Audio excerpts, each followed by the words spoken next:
नमस्कार। 18वी ज्ञानेश्वरी नित्यपाठ। देखे अनुक्रमाधारे स्वधर्म जो आचरे तो मोक्ष तेणे व्यापारे निश्चित पावे। म्हणजे काय की अनुक्रम आपण ज्या वेळात जे योग्य आहे ते व्यवस्थित केलं, स्वधर्माने सत्कार्याने चांगल्या सत्मार्गावर राहून सन्मार्गावर राहून सत्कर्म करून सद्विचार ठेवून सतत योगी होऊन भक्त होऊन लहानपणापासून आपण काम केलं, व्यवस्थित कर्मयोग होऊनच जाईल तो।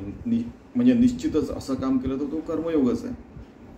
स्वधर्म जो आचरे, स्वतःचा धर्म जो आचरण करतो, विद्यार्थी दशेत व्यवस्थित अभ्यास करणे, चांगले गुण संपादन करणे,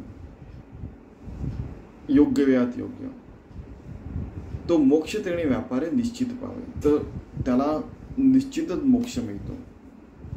व्यापार म्हणजे काय की आपण त्या दिवशी अगोदरच बघितलेलं आहे की ब्राह्मण सतत ब्रह्मत्व तत्वाशी एक राहून आपलं काम करणारा, ब्रह्मतत्वाशी एक राहून तो त्याचा व्यापार झाला।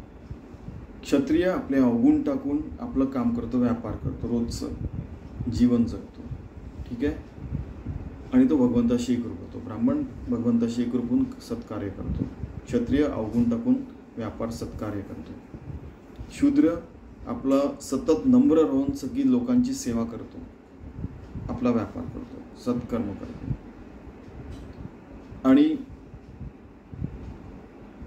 वैश्य प्रत्येक ठिकाणी आपला फायदा बघणारा, जो बिझनेस करणारा असतो, तो व्यापार करतो। आता इथल्या व्यापाराचा शब्दाचा खरा व्यापार अर्थ आपण जो वापरतो केला तर त्याचा फायदा काय असतो? आत्मज्ञान, मोक्ष। लहान असो, मोठा असो, स्त्री असो, पुरुष असो, कोणतीही एंटिटी असो, काही ना काहीतरी काम सुरूच आहे। इव्हन जे असतात ना तन्मात्रा, जसे म्हणायचे डॉक्टर नगरकर, ते व्हायब्रेट होत असतात, सतत काहीतरी त्याच्यातनं काम सुरू असतं, प्रत्येक कणाकणात क्षणाक्षणात काही ना काहीतरी सुरू असतं।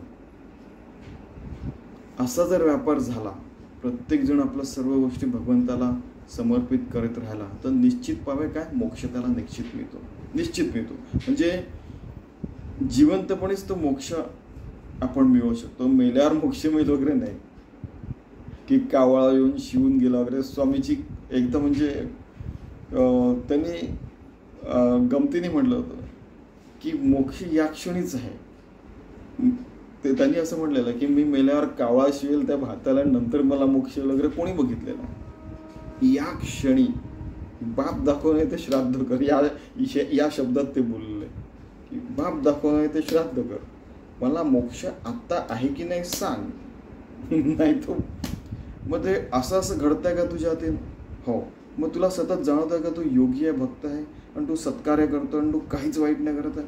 हो, मग तुला निश्चित मोक्ष आहे प्रत्येक क्षणाला। जबरदस्त बघा, म्हणजे सगळे जे मोठे मोठे साधू संत होऊन गेले ते एकच सांगतात, उपनिषदांमध्ये असो, ज्ञानेश्वरीत असो, गीतेत असो, दासबोधात असो, प्रत्येक ठिकाणी अशा जबरदस्त पॉवरफुल ओव्या आहेत, एक से बढ़कर एक श्लोक आहे उपनिषदामध्ये, एक से बढ़कर एक ऋचा आहे, त्यांना ऋचा म्हणतात, ते सगळ्यांनाच माहिती। देखे अनुक्रमाधारे स्वधर्म जो आचरे तो मोक्ष तेणे व्यापारे निश्चित पावे।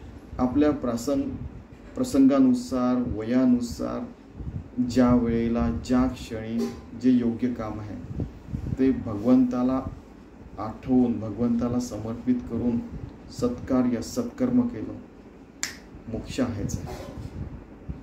अगदी त्याच्याकरता मरायची गरज नाही, हे त्यांनी विशेष करून आमच्या स्वामीजींनी सांगितलं होतं।